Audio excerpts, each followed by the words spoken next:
আমার ফোনে তুমি হাত দিয়েছো কেন? তুমি কোথায় যাচ্ছ?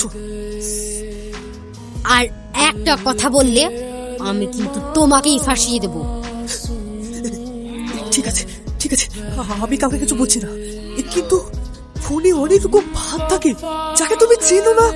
সেটা আমার পার্সোনাল ম্যাটার। আরে কি হলো? কিছু না মা, আজ শেষ প্রাইভেট, তাই আসতে একটু দেরি হবে। আচ্ছা হ্যাঁ আসছি। আমি চলে এসেছি, তুমি কোথায়? আরে ময়না, কি ব্যাপার? অমন করছে কেন? কার সাথে ফোনে কথা বলছি? কোথায় তুমি? তোমাকে তো এখন আমি দেখতেই পেলাম না। আমি কখন চলে এসেছি, তুমি কোথায়? হ্যালো, ওখানে অনেক মানুষ আছে, তুমি ডান দিকে রাস্তা ধরে সোজা চলে এসো। ও আচ্ছা। হাই ময়না।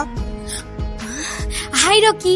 আরে এই তো সেই চিন্তাইবাজ বদমাইশটা, নিশ্চয়ই কোনো চক্র আছে, ময়না বিপদে পড়বে।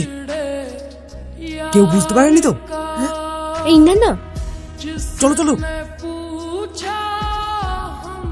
আমাদের হেড স্যারের মেয়ে, যাই। ভাই ময়না, কি এরা করা?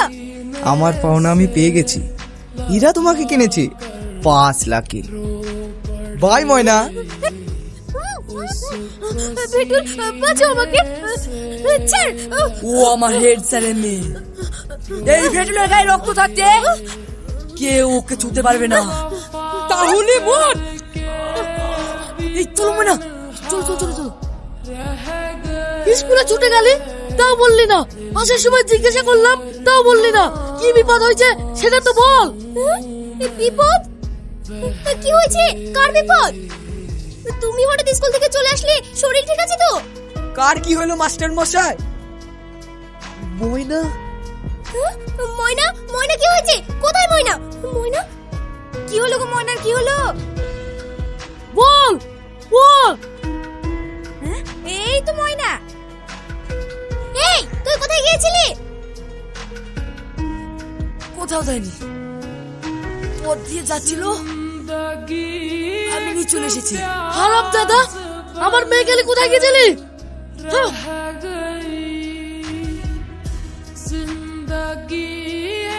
রক্ত, কিন্তু গুলির চিহ্ন। গুলি?